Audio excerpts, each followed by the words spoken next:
우리가 지금 마가복음을 함께 주일날 살펴보면서 은혜를 나누고 있는데요. 이 복음서는 4권입니다.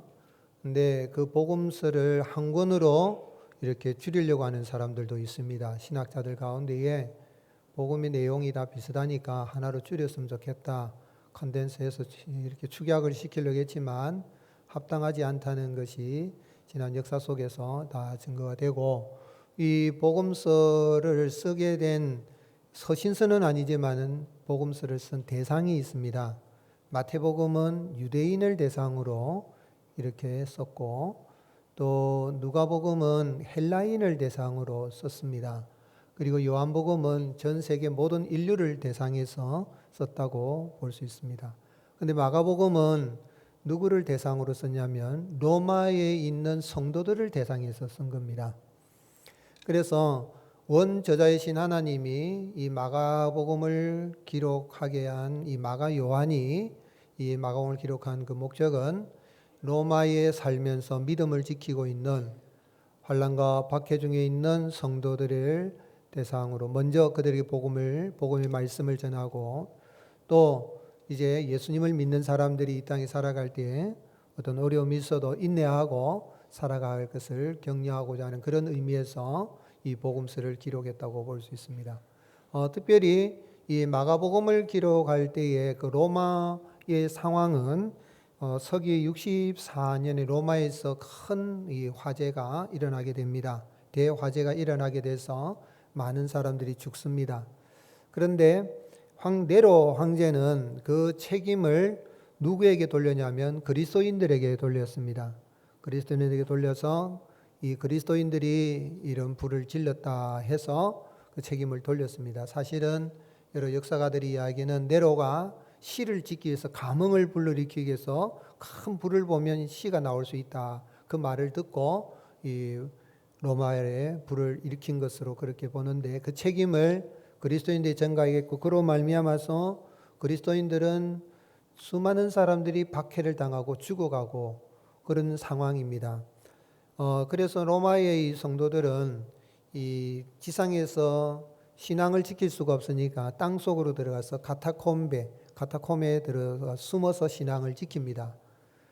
그래서 이때 당시에 베드로나 바울도 순교한 그런 시점과 비슷한 때에 이 로마에 있는 성도들에게 이 복음서를 기록한 그 목적을 우리가 생각해 보면 그 목적이 있다는 거죠. 고난에 있는 성도들이 어떤 경우 낙심하지 말 것을 그렇게 위로하고 이렇게 그들의 말씀 가운데 복음 가운데 거할 것을 이야기하는데, 그런데 오늘 말씀을 보면 이 하나님은 마가를 통하여서 하나님의 나라에 대해서, 세상에서는 로마는 세계 대제국입니다. 그래서 강대국이고 세계 대제국이고 모든 나라를 점령하는 가운데에서 팍스 로마나 로마로부터 모든 평화가 온다고 생각할지 몰라도 그게 아니라는 거죠. 그러면서 하나님의 나라에 대한 이야기를 비유로 말씀하신데, 지난 주일에 씨 뿌리는 비유를 통하여서 우리가 함께 하나님의 나라의 비밀에 대해서, 미스테리에 대해서 함께 은혜를 나눴습니다. 근데 계속해서 이제 예수님께서는 오늘 말씀에 등잔불의 비유와 또 씨가 이렇게 자라는 것과 이 겨자씨 비유를 통해서 하나님의 이 나라에 대해서 말씀하시는데, 왜 예수님께서 비유를 통하여서 이렇게 하나님 나라의 비밀에 대해서 말씀을 하셨을까요? 쉽게 하나님의 나라는 이러한 나라다라고 말씀해 주시면 되잖아요. 근데 그 목적이 있는데, 그건 뭐냐면 하나님 나라는 절대 주권자이신 하나님이 이루시는 나라라는 것을 알게 하기 위함인 것입니다. 하나님 나라는 누가 이루신다고요? 절대 주권자이신 하나님이 이루십니다. 세상 나라, 황제가 나라를 세우기도 하고, 왕국에서는 왕이 그 나라의 주인이다라고 합니다. 우리는 민주주의 국가에 사니까 누가 주인이라고 생각합니까? 국민이, 백성이 주인이라고 생각을 합니다. 그러나 하나님의 나라는 사람이 세우는 나라가 아니라, 왕이나 황제가 세우는 나라가 아니라, 하나님의 나라는 사람이 세우는 나라가 아니라 누가 세우신다고요? 하나님이 세우시는데, 그 하나님이 절대 주권을 가지고 계시는 하나님이시다 하는 것을 주님이 말씀하기 위해서 이 비유들을 사용하신 것입니다. 먼저는 등불 비유에 있어서 21절에 또 그들에게 이르시되 사람이 등불을 가져오는 것은 말 아래나 평상 아래에 두려 함이냐 등경 위에 두려 함이 아니냐 이렇게 얘기했습니다. 등불 비유, 등불은 펴면 이제 높은 데 두는 거죠. 특별히 이 팔레스타인에서 이 사회는 그 당시에 집은 창문이 없어요. 창문이 먼지가 많이 들어오니 창문이 없어요. 그러다 보니 밤이 되면은 더 어둡죠. 밤 되면 다 어둡지만 더 어둡고 하니까 반드시 불을 켜는데 그 등불을 켜면은 등잔 위에 둬야만이 전체가 밝아지게 되는 거죠. 그런데 오늘 말씀을 보면 재미있는 것은 우리 번역에서는 사람이 등불을 가져오는 것은 등불이 목적격이죠. 그런데 헬라어 원문에는 등불이 주격입니다. 그러니까 등불이 오는 것은 이라고 했습니다. 형태는 수동태로 이렇게 중간태로 되어 있지만은 그러나 번역을 할 때는 등불이 오는 것은 이라고 했어요. 사람이란 말이 없어요. 이 엘 코마에 있어서 이게 이제 주어를 사람으로 할 수 있지만은 우리 번역은 의역이라 할 수 있는데 그대로 직역을 하면 등불이 오는 것은 그렇게 할 수 있어요. 여러분 등불이 옵니까? 사람이 등불을 가져옵니까? 사람이 등불을 가져오는 거죠. 근데 왜 이 등불에 대한 비유 마태복음에도 나오는데 마가는 이렇게 이 등불을 주격으로 사용했는가? 그건 뭐냐면 등불이 스스로 온다는 거예요. 그럼 등불이 스스로 올 수가 없죠. 그죠? 사람이 가져오는 거죠. 그 이야기는 뭐냐면 여기에 등불은 주님이 비유를 했지만은 등불은 누구를 가리키는 겁니까? 예수님을 가리키는 거예요. 예수님이 이 땅에 스스로 오신 것을 이야기한 거예요. 요한복음 8장 12절에 예수께서 또 말씀하여 이르시되 나는 세상의 빛이니 나를 따르는 자는 어둠에 다니지 아니하고 세상의 빛을 얻으리라 그랬는데 예수님이 이 땅에 참빛으로 존재해 계시는데 사람들이 알지 못하니까 사람의 몸을 입고 이 땅에 오셨는데 참빛 그가 세상에 왔으되 사람들이 알지 못했다 그래요. 그런데 그 오신다 할 때 참빛 이 땅에 주님 오실 때에 아버지 하나님이 등불이 되시는 예수님을 보내시기도 하지만은 예수님이 스스로 오셨다는 이야기입니다. 어두운 세상을 밝히기 위해서 스스로 오셨다는 이야기입니다. 그렇기 때문에 어두운 세상 속에 고난받는 이 땅 위에 숨지기며 살아가는 믿음의 성도들을 하나님이 위로하기 위해서 등불로 찾아오신 것이죠. 그런데 그 등불은 만약에 말 아래에 있거나 또는 평상 아래에 있게 되면은 감춰진 것 같아도 때가 되면 반드시 드러나게 된다. 그래서 22절에 드러내려 하지 않고는 숨긴 것이 없고 나타내려 하지 않고는 감추인 것이 없느니라 라고 주님이 말씀하신 거예요. 그런데 이 말씀을 읽으면은 무슨 말인가 잘 몰라요. 번역은 했는데 번역은 했어요. 그런데 개역 개정판 번역을 했는데 숨기고 다 드러나는갑다 그러는데 헬라어 본문을 직역하는데 가장 그렇게 잘 번역한 번역본 중에서 킹제임스 번역입니다. 그걸 제가 자주 인용을 하는 킹제임스 흠정역을 보면 무슨 말씀인지 알 수 있습니다. 감추어 둔 것 중에서 드러나지 아니할 것이 없고 은밀히 간직한 것 중에서 널리 퍼지지 아니할 것이 없느니라. 즉 말하자면 감춰진 것은 어떻다는 이야기입니까? 다 드러나게 돼 있다는 거예요. 빛이라는 건 감춰져도 때가 되면 드러나게 돼야 된다. 그것은 구약에서 하나님은 다니엘을 통해서 그렇게 말씀하셨습니다. 우리 하나님 어떤 분이십니까? 다니엘 2장 22절에 그는 깊고 은밀한 일을 어떻게 하시고 나타내시고 어두운 가운데 있는 것을 아시며 또 빛이 그와 함께 있도다 그랬습니다. 즉 말하자면 하나님은 모든 것을 알고 계시고 때가 되면 감춰진 것이라도 다 드러내신데 특별히 진리가 등불이 드러나게 하시는 하나님.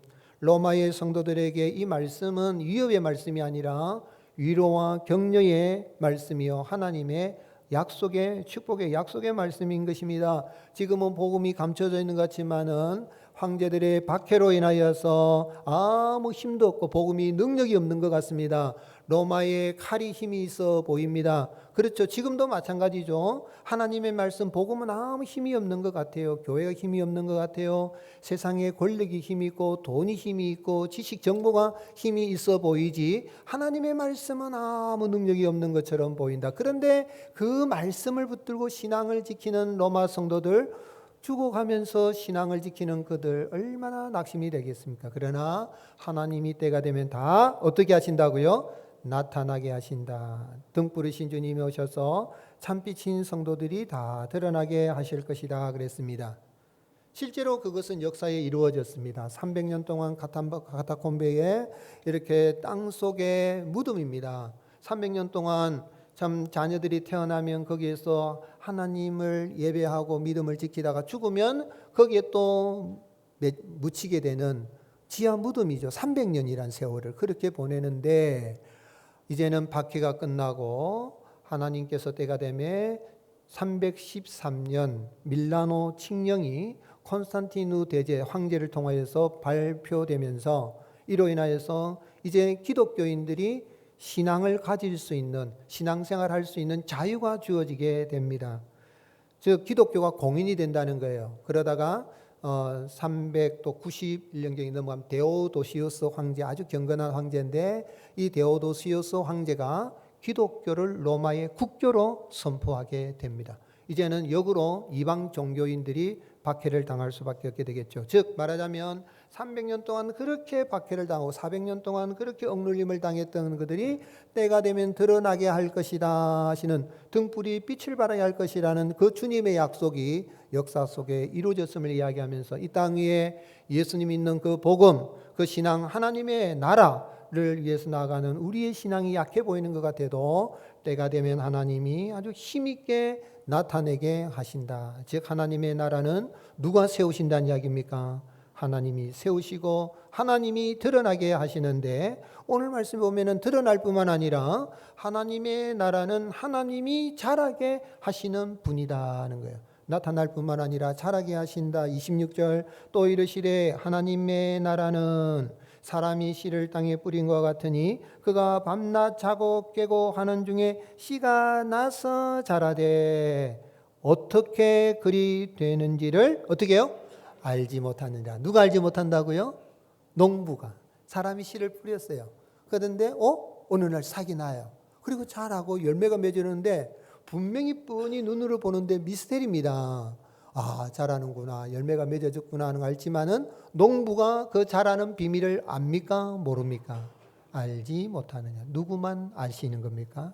하나님만이 아시고 하나님이 자라게 하신다는 얘기입니다. 농부가 씨를 뿌리지만은, 물을 주지만은, 거름을 주지만은 자라게 하시는 분은 하나님이시요. 하나님의 나라는 그렇게 하나님이 드러나게 하시고 자라나게 하신다는 말씀입니다. 그래서 28절에 땅이 어떻게 열매를 맺대? 스스로 열매를 맺대. 처음에는 싹이요, 다음에는 이삭이요, 그 다음에는 이삭의 충실한 곡식이라. 열매가 익으면 곧 낫을 되나니 이는 추수 때가 이르렀습니다. 땅이 어떻게 열매를 맺는다고요? 스스로 열매를 맺는다. 스스로 싹이 나고 또 잎이 나고 자라서 이렇게 줄여서 꽃이 피고 열매가 맺게 하는데, 사실은 땅이 스스로 낸다기보다는 스스로 나게 하시는 분이 누구십니까? 하나님이시라는 얘기예요. 그런데 여기에 스스로 열매를 맺는다, 스스로라는 단어가 헬라어로는 이 아우토마테라 그래. 아우토마테인데 영어의 오토매틱이라는 단어의 어원이 됩니다. 여러분, 우리가 호텔 같은데, 요즘 아파트 같은데 이런 데 가면은 사람이 딱 지나가면은 요즘 어떻게 합니까? 문이 스르르 젖어 열리죠. 너무 잘 열리니까 요즘은 버튼을 눌리도록 하게 하는데 자동문이 스스로 열리는. 자동문이 스스로 열리는 전기장치에서 열리는 거지만은 여기서 오토매틱으로 된다 그러지만은 사실은 땅이 열매를 내는 것은 뭐 땅이 자동 장치가 있어서 오토매틱 시스템이 있어서 된 것이 아니라 누가 자라게 하신다고요? 하나님이 자라게 하신다. 그것이 이 같은 단어가 아우토메테라는 이 단어가 사도행전 12장 10절에도 사용이 되어집니다. 사도행전 12장 10절에 보면 베드로가 감옥에 갇혔는데 온 교회가 기도하니 하나님이 베드로를 가두고 있는 감옥의 문이 저절로 열리게 하시는 것입니다. 이에 첫째와 둘째 파수를 지나 시내로 통한 쇠문에 이르니 문이 저절로 열리는지라. 성경에 벌써 자동문이 있습니다. 근데 나와서 한 거리를 지나며 천사가 곧 떠나더라. 그런데 문이 저절로 열리는 거는 이 문이 이제 베드로 풀어줘야 되겠다고 자기 저절로 스스로 열린 겁니까? 하나님이 열게 하신 것입니까? 하나님이 성도들의 교회 기도를 들으시고 열리게 하시는 것입니다. 즉 말하자면 하나님의 나라는 하나님이 절대 주권을 가진 하나님께서 나타나게 하시고 자라게 하시고 이루시는 거예요. 우리가 생각할 때는 내가 뭐 전도도 하고 해야 돼요. 내가 봉사도 하고 열심히 하니까 내가 이루는 것 같고 그런 것 같지만 그것이 아니라 씨를 뿌리고 물을 주고 헌신하고 봉사해도 그 하나님의 나라가 나타나고 자라게 하시는 것은 절대 주권을 가지신 하나님이 하시는 것입니다. 여러분 지금도 하나님이 역사하신 걸 믿습니까? 지금은 우리는 신앙의 자유가 있으니까 내가 예배드리는 시간에 와서 예배드리는 누가 방해하는 사람 없어요. 모르겠어요. 앞으로는 이 법이 제정이 되면 포괄적 차별금지법이 보게 되고 뭐 이러면은 앞으로는 어떻게 될는지는 잘 모르겠습니다만은 뭐 교회 해산법을 만드니 어쩌니 그 때문에 아주 교회가 시끄러운데 뭐 어떻게 될지 모르지만 지금은 우리가 마음껏 내가 교회 오고 싶으면 와요. 그렇기 때문에 와서 예배드리고 하는데 하나님이 직접 안 나타나시는 것 같아도 여러분 이슬람권에 가보세요. 지금 미국하고 이슬람권 막 이란하고 전쟁을 하는데 크게 보면 종교전쟁이고 크게 보면 이삭과 이스마엘의 싸움이라고 볼 수도 있어요. 우리는 그 일들을 보고 있지만은 하나님이 어떻게 하시는지 주권자이신 하나님이 하실 것인데 그런데 이런 일들을 보면서 우리가 깨달아 알 수 있는 것은 이 모든 것은 하나님이 주관하고 계시는 것을 알 수가 있는 것이죠. 오늘 여러분 그렇기 때문에 이 땅에 살아갈 때에 되어지는 일들은 하나님이 하신다는 걸 믿고 그 하나님을 믿는 믿음을 가지고 있으면은 세상에 있는 돌아가는 일들을 보고 우리가 낙심할 이유가 있고 부지런히 우리가 씨를 뿌려야 되겠죠. 내가 노력해야 됩니다. 수고해야 됩니다. 그러나 자라게 하시는 건 하나님이 자라게 하신다. 그래서 고린도전서 3장 6절에 나는 심었고 아볼로는 물을 주었으되 오직 하나님께서 자라나게 하셨나니 그런즉 심는이나 물 주는 이나 아무것도 아니로되 같이 읽겠습니다. 오직 자라나게 하시는 이는 하나님 뿐이니라. 아멘. 여러분 목사가 중요하지만은 아무리 목사가 아주 설교를 잘하고 능력이 좋아서 큰 대형 교회를 막 세울 때도 목사가 하는 거 아니에요. 누가 하시는 거예요? 그냥 목사는 물 주고 열심히 기도하고 하는 걸 뿐이고 자라게 하시는 하나님이에요. 하나님 지금도 이런 박해 가운데 있는 성도들이 친히 나타나셔서 말씀합니다. 제가 지난번에 터키 여행을 갔는데 터키는 이전에는 기독교가 인들이만 지금은 99%가 이슬람이에요. 그런데 그 박해 속에 그 사람들 가운데 예수님 믿는 사람이 있는데 그 사람들은 목숨을 걸고 예수님을 믿습니다. 뭐를 걸고 예수님 믿는다고요? 목숨을 걸고 예수님 믿는 게 뭐냐면 예수님이 나타나셔요. 현현하셔요. 성령님이 나타나서 꿈처럼 이 환상처럼 나타나서 예수님이 말씀하시니까 죽는 순간에 참수를 당하는데도 예수님을 믿는 신앙을 지키는 거예요. 오늘 여러분 그런 박해가 없는 세상에 살고 있지만은 오늘 여러분 때가 되면 하나님이 나타나게 하시고 자라게 하시고 구원에 이를 자를 하나님이 부르시고 믿음을 주시고 구원에 이를 것을 믿는 그 하나님이 하나님의 나라를 세워가기 때문에 하나님의 나라의 주인공은 사람이 아니라 누구라는 이야기입니까? 하나님이십니다. 여러분 아이를 낳으신 우리 어머니들 아이를 낳았는데 태 속에서 10개월 때 내가 태어났어요. 그리고 아이에게 젖도 줘요. 밥도 줘요. 그리고 옷도 이렇게 다 빨아쓰고 씻기고 재우고 학원도 보내고 가르치고 했지만은 키가 자라고 지혜가 자라고 하는 모든 것은 누가 하시는 거예요? 하나님이 하시는 거예요. 하나님이 하시는 거예요. 그것처럼 식물이든 동물이든 사람이 하는 것 같지만은 사람이 하는 것이 아니라 하나님이 하시니라. 우리가 물론 해야 됩니다. 씨를 뿌리고 거름도 해야 되지만은 그것을 믿는다면 등불로 오신 예수님을 믿어서 내가 죽어서 가는 하나님의 나라뿐만 아니라 이 땅에서 그 하나님의 말씀 속에 다스리는 하나님의 나라를 내가 누리고 살아가는데 지금은 세상이 복음의 능력을 알지 못하는 네로 황제 박해로 수많은 사람이 죽어가고 있지만 두려워하지 마라. 때가 되면 나타나게 할 것이고 때가 되면 자라게 할 것이다. 오늘 여러분 그 역사 속에 이루어진 하나님을 바라보면서 어떤 어려움이 있어도 낙심하지 마시고 주권적으로 하나님의 나라를 세워가신 주님을 믿는 믿음 가운데 굳건히 갈 수 있기를 주님을 축복합니다. 그럼 우리 어떻게 살아야 됩니까? 그리스도인은 씨를 뿌리고 빛을 비추며 하나님의 때를 기다리는 사람입니다. 오늘 여러분 이 씨는 복음의 말씀인데 오늘 우리는 참빛인 주님을 믿어서 우리가 이 세상에 빛이 됐습니다. 한번 따라 하시겠습니다. 나는 세상의 빛입니다. 예. 누구 때문에요? 예수님 때문에. 참빛인 예수님이 내 안에 계시니까 우리는 세상의 빛입니다. 그러므로 우리가 빛을 비춰야 되겠고, 또 환난과 핍박이 있어도 하나님의 때를, 말씀을 붙들고 하나님의 때를 기다릴 수 있는 저와 여러분이 되시기를 주님의 이름 축복합니다. 그러면 우리가 살아갈 때에 때로는 낮아질 때가 있는데 작아지고 낮아지는 걸 두려워해서는 안 됩니다. 그리스도인은 작아지는 걸 두려워하지 말아야 합니다. 30절 또 이르시되 우리가 하나님의 나라를 어떻게 비교하며 또 무슨 비유로 나타낼까? 겨자씨 한 알과 같으니 땅에 심길 때는 땅 위의 모든 씨보다 작은 것이로되 심긴 후에는 자라서 모든 풀보다 커지며 큰 가지를 내나니 공중의 새들이 그 그늘에 깃들일 만큼 되느니라. 여러분 겨자씨 보셨어요? 네, 저는 봤어요. 본 적이 있는데 언젠가는 겨자씨를 코팅해가지고 가지고 다니다가 이제 지금도 잊어버렸어요. 그런데 이 겨자씨를 보면 아주 손바닥, 이건 좀 큰 겨자씨라 이건 하나요. 이것보다 더 작아요. 이 작은 건데 우리 유대 사회에서는 작다는 표현을 말할 때는 겨자씨와 같아라고 이야기해요. 우리 한국의 어떤 표현을 말하면 우리가 작은 걸 볼 때 뭐같이 작다 그럽니까? 눈곱만큼 작다. 그러니까 뭐 그만큼 작다는 표현을 하는 그런 표현입니다. 아주 작습니다. 그래서 지름이 2mm밖에 안 됩니다. 손바닥에 올려놓으면 찾아보기도 힘들 정도지만은 내가 콧김에 의해서 겨자씨는 날아가 버리고 없어지면 뭐 찾을 수가 없을 정도로 작지만은 그 속에 생명이 있기 때문에 싹이 나고 자라면 3m, 4m 아주 큰 나무처럼 되는 거예요. 그래서 새들이 와서 깃들기도 하고 쉬기도 하는데, 그런데 예수님께서 이 비유를 말씀하실 때에 이 말씀을 듣고 있는 사람들은 누굽니까?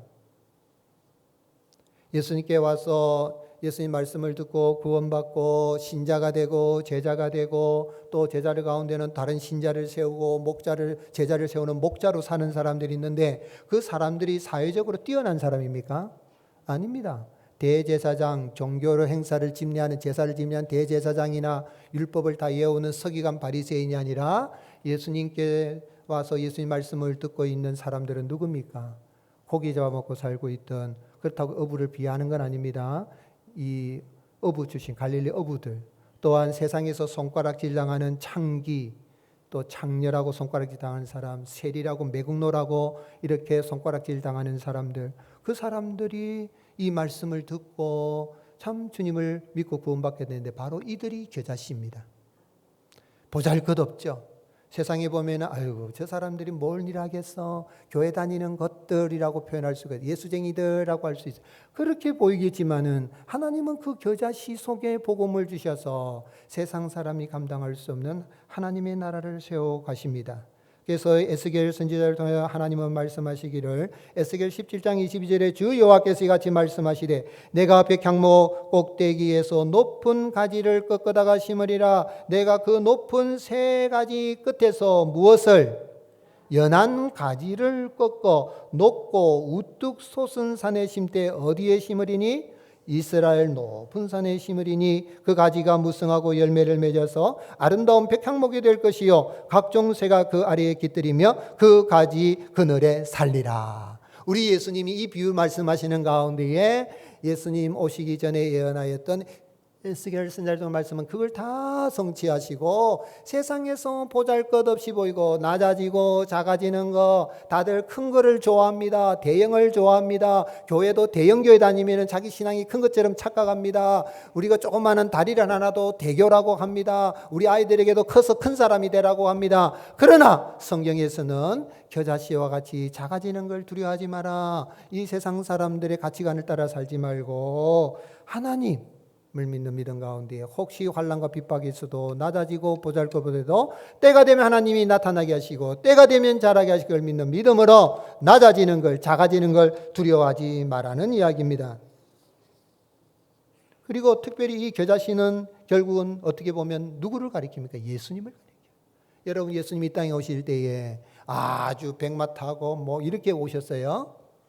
북한의 김정일은 백마 타고 다닌다 그러는데 참 이상해요. 보면 모양이 뭐가 뭐 탄 것 같아요. 그런데 오늘 여러분, 예수님은 백마 타고 막 휘황찬란하게 로마 황제처럼 막 있어 보이는 그런 모습으로 온 게 아니에요. 예수님이 어디에 태어나셨어요? 베들레헴 말구유에 말먹이통에 태어났습니다. 있을 곳이 없어가지고 자랄 때 예수님의 직업이 뭐였어요? 목수였어요. 손에 굉이 매일 정도로 목수의 일을 하다가 자랐어요. 그러다가 3년 공생하다 마지막 십자가에 죽으셨어요. 보면은 십자가에 죽을 때 아이고 한 메시아라 그러더니 저렇게 힘도 없이 죽나? 아주 없어진 것 같죠? 썩은 것 같죠? 그런데 사흘 만에 부활하셔서 하나님의 나라를 세우시고 믿는 자들에게 영생을 주시고 죽어서 하늘나라 천국으로 인도할 뿐만 아니라 이 땅에서도 주님의 다스림 속에서 하나님의 나라를 누리게 하신 것입니다. 크고 강한 거 그것만 바라보지 마시고 낮아지는 걸 두려워하지 마시고 작아지더라도 주님이 나와 함께 계시는 있는 믿음 가운데 갈 수 있기를 주님의 이름으로 축복합니다. 또한 그리스도인은 하나님의 때를 인내하며 기다리는 거예요. 낮아지고 작아지고 언제 되겠나 싶어도 인내하며 기다리는 겁니다. 26절 또 이르시되 하나님의 나라는 사람이 씨를 땅에 뿌린 것 같으니 그가 밤낮 자고 깨고 하는 중에 씨가 나서 자라되 어떻게 그리 되는지를 알지 못하느니라. 인내 시간이 필요하다는 이야기입니다. 우리가 씨를 뿌리고 노력하고 수고하고 있습니다. 공부합니다. 열심히 해야 됩니다. 해야 되는데 믿음이 있다면은 하나님이 때가 되면 나타나게, 때가 되면 자라게, 때가 되면 열매를 맺게 하실 믿는 믿음으로 나가야 된다는 이야기입니다. 진인사 대천명이라고 세상 사람들도 그렇게 말하는데 모든 일을 다 한다면 결과는 하나님께 맡기는데 우리 하나님은 절대 주권을 가지고 계시고 하나님의 나라를 세우실 뿐만 아니라 그의 백성들이 드러나게 하시고 자라게 하시고 열매를 맺게 하시는 하나님이십니다. 어느 정도 열매 맺게 하십니까? 때가 되면 30배, 60배, 100배, 1000배, 10,000배 상상할 수 없는 부흥과 성장을 주시는 하나님이십니다. 그래서 그 예수님 믿어서 12명의 제자들이 사도 요한 외에는 다 순교를 당했는데 오늘 지구촌 가운데 수십억의 인구가 예수님을 믿고 하나님의 나라를 누리고 있잖아요. 여러분 중국의 모소대나무 이야기를 들어봤을 거예요. 이 모소대나무는 씨를 심고 난 다음에 4년 동안에는 아무 기척이 없어요. 이게 죽었나 살았나 이런 궁금할 수 있잖아요. 그렇다고 해서 흙을 뒤지면 됩니까 안 됩니까? 안 되죠. 뭐 해야 됩니까? 기다려야 돼요. 딱 5년째 되면은 싹이나 자라기 시작하는데 하루에 1m씩 자란다는 거예요. 얼마나 자라는지. 저도 제 키가 이게 중학교 3학년 때 키입니다. 꽤 크죠. 근데 제가 고등학교 가다 보니까 저보다 어깨밖에 안 오는 친구가 있는데 고3 되더니 나보다 더 커. 보면 애들 크는 거 시작하면요 자고 나니까 옷이 작아지더라. 인간도 그러는데 이 대나무는 하루에 1m씩 자라가지고 한 6주 정도 지나면 27m까지 자라버린다는 거예요. 뭡니까? 인내 세월이 필요한 거예요. 땅속에서 어문 것에도 뿌리를 내리고 준비를 하는 거죠. 하나님의 때는 그렇다는 거예요. 자라기 시작하면 열매도 맺고 새들이 와서 깃들 정도로 큰 나무가 된다. 그러므로 우리에게 필요한 건 인내하는 것이다. 예수님의 친동생 야고보 선생님은 야고보서 5장 7절 같이 읽겠습니다. 그러므로 형제들아 주께서 강림하시기까지 길이 참으라. 보라 농부가 땅에서 나는 귀한 열매를 바라고 길이 참아 이른 비와 늦은 비를 기다리나니 너희도 길이 참고 마음을 굳건하게 하라. 주의 강림이 가까우니라. 아멘. 그렇습니다. 네로 왕제의 그런 박해 속에서도 낙심하지 않고 300년 동안의 박해 속에서 인내하고 기다린 가운데에 하나님의 나라가 세상 나라가 하나님의 나라를 배우는 뿐만 아니라 그 복음이 오늘의 우리까지 전해져서 오늘 우리가 예수님 믿고 구원에 이르게 된 것입니다. 또한 세 번째로는 그리스도인은 하나님의 말씀을 붙들고 살아야 되겠습니다. 23절 같이 읽겠습니다. 들을 귀 있는 자는 들으라. 여러분 귀가 있습니까 없습니까? 한번 만져보십시오. 내 귀가 있나 없나. 이 귀는 단순한 청각기관을 말하는 게 아닙니다. 이 말씀은 뭐냐면 귀를 갖고 있다고 듣는 게 아니라 들을 수 있는 귀, 영적인 귀, 영적 수용성이 있어야 된다는 이야기입니다. 목사가 말씀을 풀어서 주면 잘하든 못하든 저 말씀이 우리 주님의 말씀이구나, 하나님의 말씀이구나 하고 믿음으로 받아들일 수 있기를 예수님의 이름으로 축복합니다. 그런데 똑같이 말씀을 전폐해 어떤 사람은 아이고 오늘 목사 설교 좀 하네. 아이고 뭐 이거 준비했는가 봐. 아이고 저것도 틀렸는데 받아들였다가 안 받아들였다가 이런 사람이 어떤 사람은 아멘 아멘 하고 받아들여요. 여러분 제가 이렇게 예배를 인도하면 여러분 모습이 다 안 보이는 것 같죠. 그런데 앉아있는 모습만 봐도 말씀이 쑥쑥쑥 들어가는 사람이 있고 어떤 사람 튕기는 사람이 보인다니까요. 안 보이는 것 같죠. 여러분 혹시 한번 보실래요? 네. 24절 또 이르시되 너희가 무엇을 듣는가 스스로 삼가라. 너희의 헤아리는 그 헤아림으로 너희가 헤아림을 받을 것이며 더 받으리니 있는 자는 받을 것이요 없는 자는 그 있는 까지 빼앗기리라. 여러분 번역이 되는데 무슨 말인지 알겠습니까? 번역은 이리 됐어요. 그런데 킹제임스 금정역 보면 쉽게 번역이 되어 있어요. 또 그분께서 그들에게 이르시되 너희가 듣는 것에 주의하라. 너희가 무슨 척도로 재든 그것대로 평가를 받으리니 듣는 너희가 더 많은 것을 받으리라. 있는 자는 받을 것이고 없는 자는 자기 있는 것도 빼앗기라. 무슨 이야기입니까? 여러분 말씀을 듣던 사람들은 저 말씀은 내가 받아들이고 저 말씀은 내가 척도를 가지고 판단한다는 거예요. 그런데 믿음으로 쑥쑥 받아들이는 사람은 하나님이 은혜를 주셔서 어떻게 된다고요? 더 풍성하게 받아 누리게 된다는 이야기입니다. 하나님의 말씀을 받을 때에 내 인간적인 사고방식 이런 것을 내려놓고 하나님의 말씀을 믿음으로 받아서 그 말씀 속에 숨쳐있는 약속과 축복을 받아들이며 죽어서 가는 천국뿐만 아니라 지금도 통치하고 다스리는 여기에서부터 그 말씀의 약속과 복을 받아 누리는 하나님의 나라를 경험할 수 있는 저와 여러분이 되시기를 주님의 이름으로 축복합니다. 그렇게 되면 늘 감사해요. 그런데 이건 은혜입니다. 아무나 되는 게 아니라 은혜입니다. 100% 은혜입니다. 무리들에게는 비유로 이야기했지만 제자들에게는 어떻게 했습니까? 33절 천천히 같이 읽겠습니다. 시작. 예수께서 이러한 많은 비유로 그들이 알아들을 수 있는 대로 말씀을 가르치시되 비유가 아니면 말씀하지 아니하시고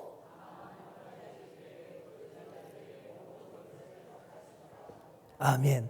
해석하여 주니까 주님이 풀어서 가르치는 거예요. 그러니까 쉽게 알아들으는 거죠. 은혜입니다.